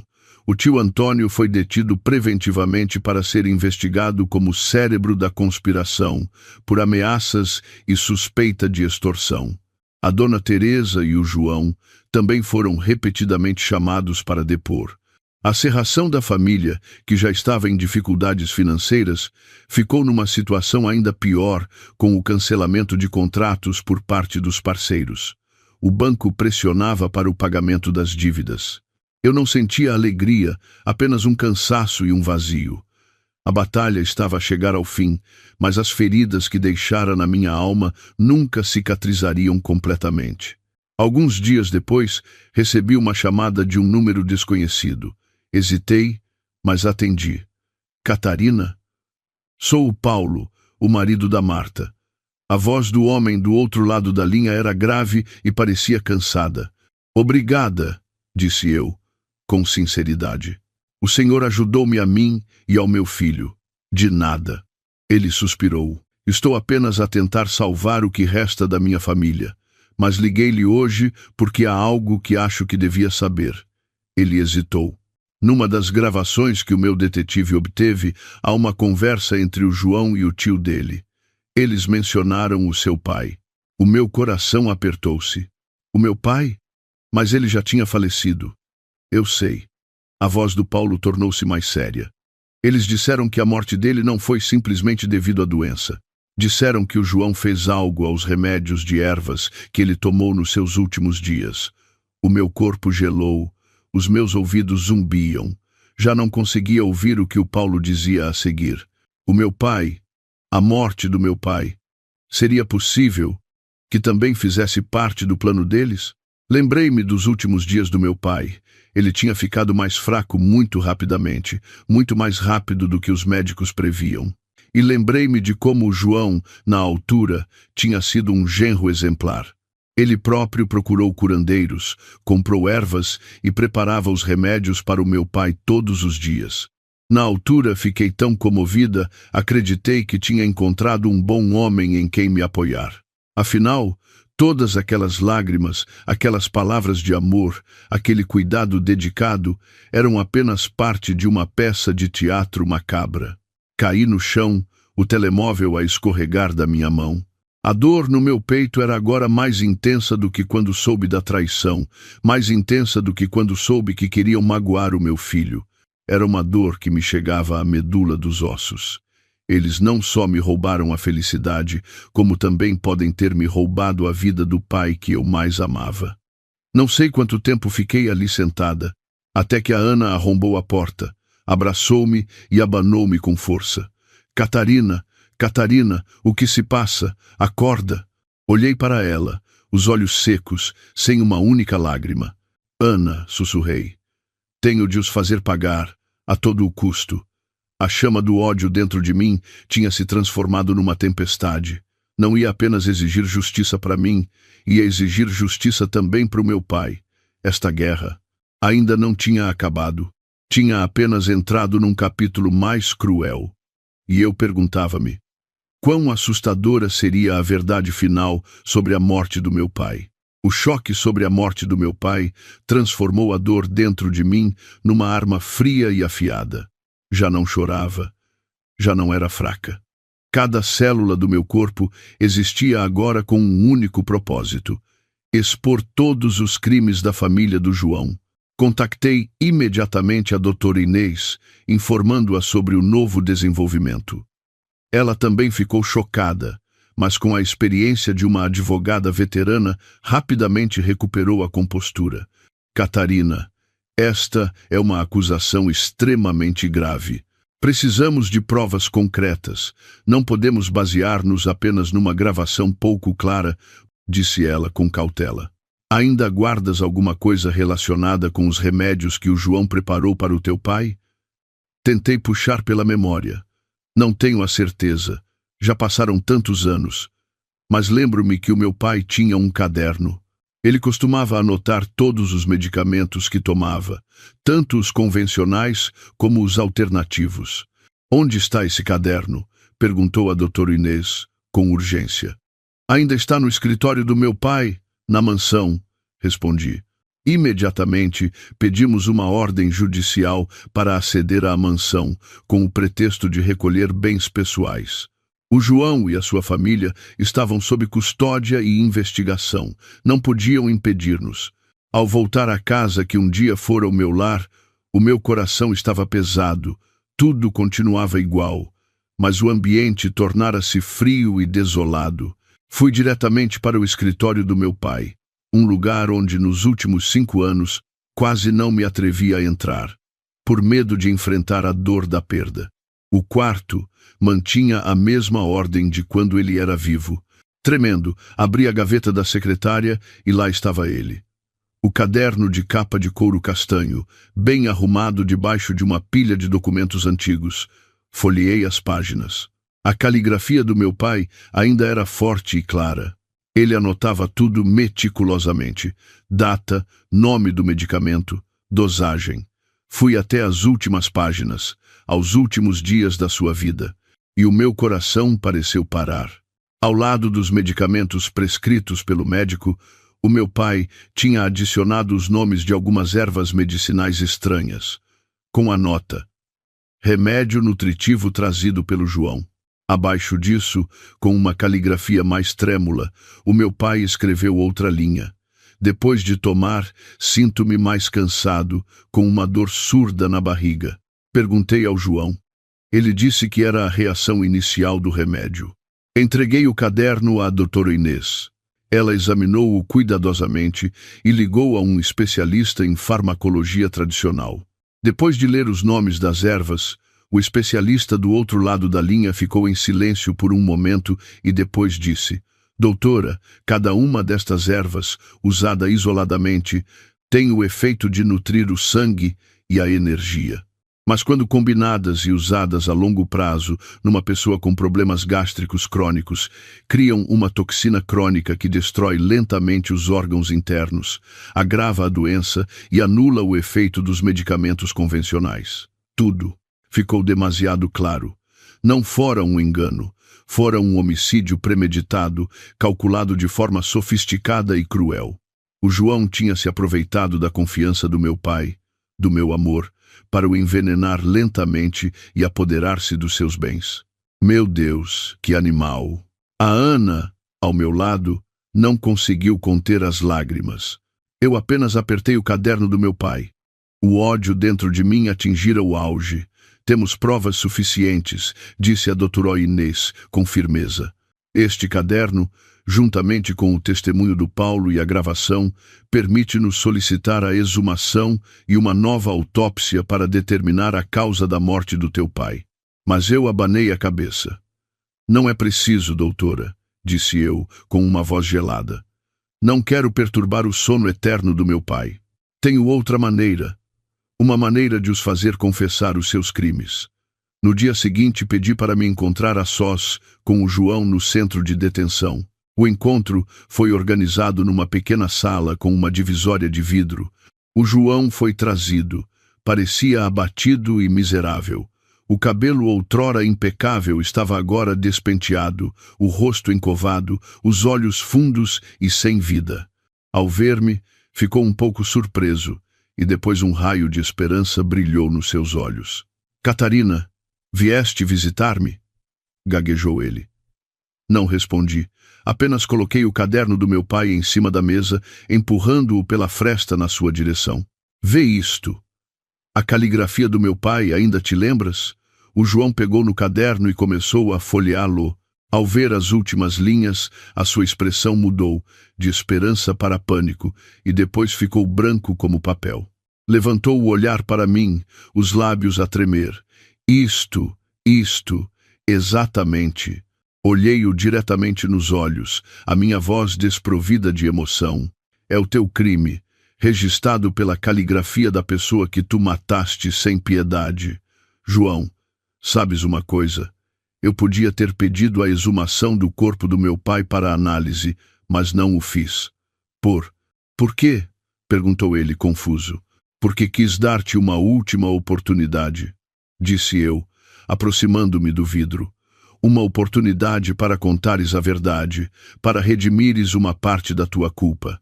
Caso contrário, não levarei apenas este caderno a tribunal, mas garantirei que a Dona Teresa, a tua mãe, que foi cúmplice e encobriu o teu crime, também receba uma sentença adequada pelo que me fez a mim e ao meu filho. Podes aguentar o castigo sozinho, mas terias coragem de ver a tua mãe idosa na prisão? O meu golpe psicológico atingiu o único ponto fraco que restava ao João. Ele podia ser um demônio, mas ainda tinha algum amor maternal. Afundou-se na cadeira, com as mãos na cabeça, e desatou a chorar. Soluços de remorso e desespero. Eu errei mesmo, Catarina. E então, por entre as lágrimas, ele confessou tudo. Contou que fora o seu tio Antônio quem o instigara, dizendo que assim que o meu pai morresse, toda a fortuna seria minha, e como marido, ele poderia facilmente controlar tudo. O Rui fora quem fornecera o veneno, disfarçado de remédio nutritivo. E a sua mãe, a Dona Teresa, sabia de tudo, mas escolheu o silêncio, tolerando o crime do seu filho. Ouviu, já não sentindo ódio, apenas repulsa e pena. A peça tinha realmente chegado ao fim.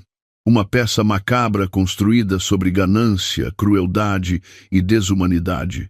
Levantei-me, virei as costas e saí, deixando para trás o choro tardio do assassino. A história chegou a um final doloroso, mas é também o momento em que a justiça está prestes a ser feita. Sente-se indignado com o crime imperdoável da família do João? A nossa Catarina já sofreu demasiado. Clique no botão de subscrição agora para mostrar o seu apoio. Cada subscrição é uma afirmação de que estamos sempre do lado da verdade, do lado das mulheres resilientes que se atrevem a lutar contra o mal. Não hesite. Subscreva agora. A confissão em lágrimas do João no centro de detenção tornou-se a prova final e irrefutável, encerrando todo o caso. Tudo o que se seguiu aconteceu a uma velocidade vertiginosa. Com a confissão do cérebro da operação, as autoridades de investigação tiveram base suficiente para acusar formalmente João, Antônio e Rui, adicionando o crime de homicídio às acusações. A Dona Teresa, minha sogra, também foi detida por cumplicidade e encobrimento. A notícia causou um verdadeiro terremoto. A opinião pública, já indignada com os atos de fraude e detenção ilegal, ficou ainda mais horrorizada ao saber a verdade sobre a morte do meu pai. O caso deixou de ser um drama familiar para se tornar um crime capital que chocou o país. No dia do julgamento final, a área em redor do tribunal da cidade estava apinhada de gente. Eu não fui. Não queria voltar a ver as suas caras miseráveis. Fiquei em casa com a Ana, a ver as notícias na televisão. O meu bebê já tinha mais de 7 meses, e de vez em quando a minha barriga ficava dura, como se ele também sentisse a tensão da mãe. No ecrã da televisão, os rostos familiares eram levados um a um para a sala de audiências. O João estava magro, com os olhos fundos, parecia 10 anos mais velho. O tio Antônio estava cabisbaixo e silencioso. O Rui ainda tentava manter a calma, mas as mãos trêmulas denunciavam o seu medo. Mas quem mais me chamou a atenção foi a Dona Teresa. O seu cabelo estava completamente branco, a sua postura curvada, sem qualquer vestígio da antiga dona da serração. O julgamento foi rápido. Perante as provas irrefutáveis e a confissão dos próprios réus, todas as tentativas de defesa foram inúteis. A sentença final foi anunciada. Pena máxima, prisão perpétua para o cérebro, Antônio, por homicídio e uma série de outros crimes. O Rui, como cúmplice que forneceu os meios para o crime, foi condenado a 25 anos de prisão. E o João, o homem que um dia amei, aquele que envenenou diretamente o meu pai, também foi condenado à prisão perpétua pelo seu ato hediondo. A dona Teresa, pelo seu papel de cúmplice e encobridora, mas considerando a sua idade e a confissão de última hora, recebeu uma pena de 15 anos de prisão. Ao ouvir a sentença, ela desmaiou ali mesmo. Desliguei a televisão, soltando um longo suspiro. A justiça fora finalmente feita. Lágrimas quentes escorreram pelo meu rosto. Mas desta vez não eram lágrimas de dor ou de ódio, eram lágrimas de libertação. Pai, sussurrei, podes finalmente descansar em paz. Eu consegui. A Ana abraçou-me, dando-me palmadinhas nas costas. Acabou tudo, Catarina. A partir de agora, só precisas de viver uma vida feliz. Nos dias seguintes, o eco do caso ainda ressoava nos jornais. Mas eu já não me importava. Dediquei todo o meu tempo a preparar a chegada do meu filho. Decorei o quarto do bebê. Comprei cada fralda, cada roupinha. A enorme mansão, outrora uma gaiola dourada e fria, encheu-se de uma atmosfera calorosa à espera de uma nova vida. Numa tarde, enquanto arrumava as coisas no escritório do meu pai, encontrei uma velha caixa de madeira. Dentro estavam as suas recordações. Algumas fotos a preto e branco, a sua caneta de tinta permanente favorita e uma caderneta de poupança amarelada. Abria. A conta fora aberta há muito tempo, em nome do meu pai. Mas o que me chocou foi o valor lá dentro, uma quantia enorme. E a única beneficiária autorizada não era eu. Era um nome completamente estranho, Carla Sofia Santos. Juntamente com o nome, havia uma morada numa aldeia pobre no interior do país. Por que é que o meu pai deixaria tanto dinheiro a uma mulher desconhecida? Quem era ela? E por que é que ele nunca me falou da sua existência? Liguei ao antigo advogado do meu pai, o que o ajudou a fazer o testamento. Depois de me ouvir, ele ficou em silêncio por um longo momento e depois suspirou. Já a encontraste, Catarina?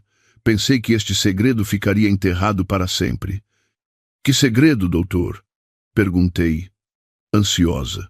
E então ele contou-me uma história, uma triste história de amor da juventude do meu pai.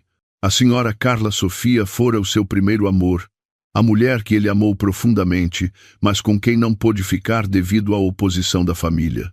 Mais tarde, quando o meu pai já tinha sucesso na vida, soube que ela nunca se casara, que continuava solteira, a viver uma vida pobre na sua aldeia. Ele abriu secretamente esta conta poupança e depositava dinheiro todos os meses como uma forma de compensação, de redenção pelo erro do passado. O teu pai pediu-me para só a informar depois da sua morte, disse o advogado, com a voz comovida. Mas depois, com tudo o que aconteceu, acabei por me esquecer. Peço imensa desculpa, minha querida. Desliguei o telefone, com um turbilhão de emoções. Afinal, o pai perfeito aos meus olhos também tinha os seus segredos, as suas mágoas, e percebi que tinha de fazer alguma coisa. Não podia deixar que o último desejo do meu pai caísse no esquecimento. 2 semanas depois, fui sozinha até aquela aldeia pobre. A casa da senhora Carla Sofia ficava no final de uma ruela, simples, mas limpa. A mulher que me abriu a porta tinha o cabelo já grisalho, um rosto amável e uns olhos límpidos e tristes, exatamente como os do meu pai nas fotos antigas. Não precisei de me apresentar. Ela olhou para mim e pareceu compreender tudo. Entreguei-lhe a caderneta de poupança. Ela pegou-a, a tremer, com os olhos marejados de lágrimas. Não agradeceu. Apenas me convidou a entrar e preparou um bule de chá quente. Sentámo-nos juntas, sem falar do passado, apenas contando histórias banais da vida. Mas eu sabia que havia uma ligação invisível entre nós, uma profunda empatia. Quando me fui embora, ela acompanhou-me até ao início da rua. Antes de eu entrar no carro, ela pegou-me na mão e disse suavemente: "Obrigada, minha querida, não pelo dinheiro, mas por me teres feito saber que ele nunca se esqueceu." Aquela frase libertou tanto o meu pai como ela, e libertou-me a mim também. percebi que perdoar o passado é a melhor forma de começar um novo futuro. Ao regressar daquela viagem ao interior, sentia-me estranhamente leve e em paz. Cumprir o desejo do meu pai pareceu fechar a última porta do passado, ajudando-me a libertar-me completamente dos fardos que carreguei durante tanto tempo. Agora, a minha mente estava focada numa única preocupação, doce e cheia de expectativa: a criança que estava prestes a nascer. No dia do parto, a Ana e o Tiago, o filho do Nuno, estiveram ao meu lado. Cuidaram de mim com mais dedicação do que a minha própria família. Quando o primeiro choro da minha filha ecoou na sala de partos, não consegui conter as lágrimas. Uma menina linda e saudável, com olhos grandes e redondos, escuros e brilhantes, tal como os meus. Peguei-a ao colo, sentindo o seu calor minúsculo. Toda a dor, toda a angústia do passado pareceu desaparecer. Ela era o presente mais precioso, o início de um novo capítulo, de uma nova vida para mim. Chamei-lhe Aurora, na esperança de que a sua vida fosse sempre pacífica e serena, sem ter de passar pelas tempestades que eu enfrentei. Nos dias que se seguiram, a minha vida girava em torno da minha filha. A enorme mansão já não era fria. Estava sempre cheia do riso e dos balbúcios de um bebê. A Ana praticamente mudou-se para minha casa para me ajudar a cuidar da Aurora. O Nuno e o Tiago também nos visitavam com frequência. Ora ajudavam a consertar a cerca, ora traziam legumes frescos da sua horta. Tornaram-se uma parte essencial da minha pequena família. Uma família construída não por laços de sangue, mas por afeto e sinceridade. Já não era a empresária astuta do mundo dos negócios. Tornei-me mãe. Aprendi a mudar fraldas, a preparar o leite, a cantar canções de embalar.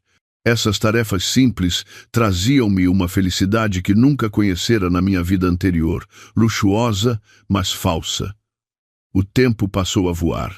Um ano depois, quando a Aurora começou a dar os seus primeiros passos, decidi que era a altura de fazer algo mais significativo. Não voltei ao mundo competitivo dos negócios. Em vez disso, usei uma grande parte da minha fortuna para criar uma fundação de caridade com o nome do meu pai. A Fundação Miguel. Um passo para o futuro. A fundação não funcionava de forma convencional.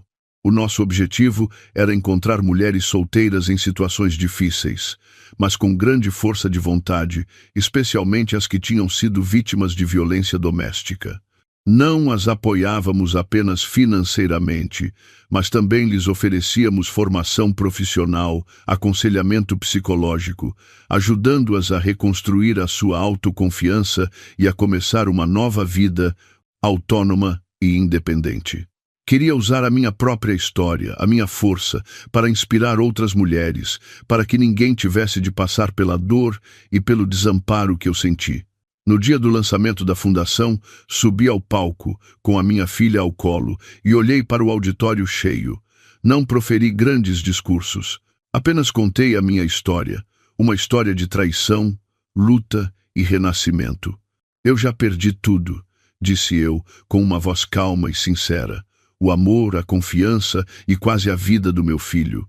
Mas foi nos momentos mais sombrios que percebi que a maior força de uma mulher não está na sua riqueza ou beleza, mas na sua vontade de nunca desistir e na sua capacidade de transformar a dor em algo útil.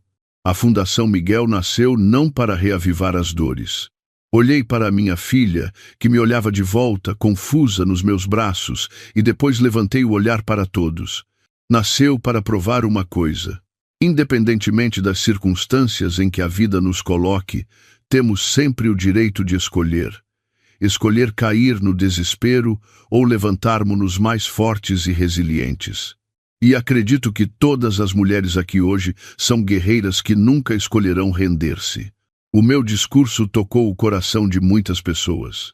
Após a cerimônia, muitos filantropos e empresas procuraram-nos, comprometendo-se a apoiar a fundação. A minha história já não era uma tragédia pessoal. Tornara-se uma fonte de inspiração, uma chama que espalhava fé e esperança. De vez em quando, ainda ouvia notícias sobre a família do João. Depois de sair da prisão, a Dona Teresa vivia sozinha numa pequena casa alugada, esquecida por todos. A serração faliu e os parentes dispersaram-se.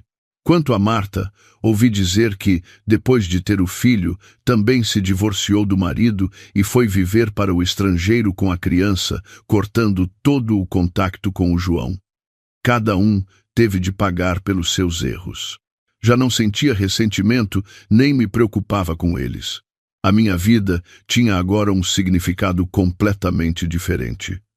À tarde, costumava levar a Aurora ao parque, vê-la correr alegremente na relva, o seu riso cristalino a ecoar sob o pôr do sol. O meu coração enchia-se de uma paz infinita. Às vezes, a Aurora perguntava-me pelo pai. Não mentia nem floreava a verdade. Dizia-lhe apenas que o pai dela fora alguém que a mãe amou muito, mas que ele cometeu um erro muito grande e que estava a reaprender a lição da sua vida. Mesmo sem o teu pai por perto, terás sempre a tua mãe, a tua avó do coração, os teus tios, pessoas que te amam incondicionalmente. O meu casamento de anos terminou, deixando-me uma grande cicatriz, mas também me deu um presente inestimável: a Aurora. Ela é a prova da vida, do amor e de uma verdade simples. A verdadeira felicidade não vem da riqueza ou de um amor perfeito. Vem de sabermos valorizar-nos, de nos atrevermos a defender o que é certo e de sabermos amar sem cálculo. Olhando para o horizonte, onde o sol se punha lentamente, pintando o céu de um laranja vibrante, sorri. Mais um dia terminava, e eu sabia que amanhã uma nova aurora chegaria, radiante e cheia de esperança. A minha vida, a partir de agora, só teria auroras assim. Caros ouvintes, assim termina a tumultuosa jornada da Catarina, que finalmente alcançou um final feliz. Um final não de vingança, mas de paz e renascimento. Ao fechar as últimas páginas desta história, talvez sintamos uma mistura de emoções difíceis de descrever. A indignação perante o crime e a ganância desmedida do ser humano. A compaixão por uma mulher que sofreu tanto. Mas, acima de tudo, a admiração por uma força de viver extraordinária. Uma vontade de ferro que nunca se dobrou. A história que acabamos de acompanhar não é apenas um drama familiar emocionante. No seu âmago, encerra lições valiosas, mensagens humanas profundas com as quais qualquer um de nós, homem ou mulher, de qualquer idade, se pode identificar e refletir sobre a própria vida. A primeira, e talvez mais óbvia lição, é um alerta sobre a confiança cega no amor e no casamento. A Catarina tinha um amor que julgava perfeito, uma família por afinidade que acreditava ser o seu porto seguro. Entregou-se por completo, não apenas emocionalmente, mas com uma confiança absoluta, sem qualquer defesa. E foi essa confiança cega que quase lhe destruiu a vida. Isto lembra-nos que o amor, por mais belo que seja, exige discernimento. O casamento não é o destino final da felicidade, é apenas o início de uma jornada onde precisamos de aprender a observar, a ouvir e, mais importante, a ouvir a nossa própria intuição. A independência não é apenas financeira, é também de pensamento. Nunca entregue completamente a sua felicidade e o seu destino nas mãos de outra pessoa, por mais que a ame e confie nela. Guarde sempre uma saída, uma autonomia necessária para se manter de pé perante qualquer tempestade. No entanto, a história não se limita a avisar. É também um belo hino à força interior de cada mulher. A Catarina, de um cordeiro ingênuo, transformou-se numa leoa poderosa. O que causou essa mudança? Não foi o ódio, mas sim o amor maternal. No momento em que soube que uma vida minúscula estava a ser ameaçada dentro do seu próprio corpo, toda a fraqueza, todo o medo desapareceram. O amor pelo seu filho tornou-se a tocha que a guiou para fora da escuridão do desespero, transformando-a de vítima em guerreira. Esta é uma mensagem incrivelmente poderosa. Nunca subestime o silêncio de uma mulher, porque não sabe o quão resiliente e determinada ela pode ser quando encurralada, quando o que lhe é mais sagrado é violado. E outra lição, não menos importante, é o valor da bondade e da gratidão. No meio de um mundo de falsidade e cálculo da família do João, ainda existiam pessoas que viviam com base no afeto. O Nuno, o velho segurança, que mesmo humilhado e despedido, não esqueceu a gentileza do seu antigo patrão e estava pronto para defender a verdade. O Tiago, o seu jovem filho, que enfrentou corajosamente o mal para proteger uma mulher indefesa. E a Ana, a melhor amiga, disposta a arriscar-se sem hesitar. Foram essas pessoas, essas ações bondosas, aparentemente pequenas, que se tornaram raios de luz, boias de salvação que impediram a Catarina de se afogar no mar do ódio. Isto lembra-nos de viver com bondade, de semear sementes de amor, porque nunca se sabe quando essas mesmas sementes germinarão numa floresta forte para nos abrigar. Finalmente, a história da Catarina redefine a palavra vingança de uma forma muito humana. Ela tinha provas suficientes, força suficiente para esmagar aqueles que a prejudicaram, mas não escolheu o caminho da destruição. Em vez disso, escolheu o caminho do perdão e do renascimento. Perdoar aqui não significa esquecer a dor, mas sim não permitir que a dor e o ódio consumam a sua alma. Ela deixou que a lei fizesse justiça, enquanto ela própria seguia em frente. E a sua vingança mais doce e significativa foi viver uma vida mais brilhante e com mais propósito. A criação da Fundação Miguel, usando a sua própria dor para ajudar outras mulheres, essa foi a sua maior vitória. Ela transformou as cinzas do passado numa chama, não para queimar os seus inimigos, mas para iluminar o caminho e aquecer as vidas de outros menos afortunados.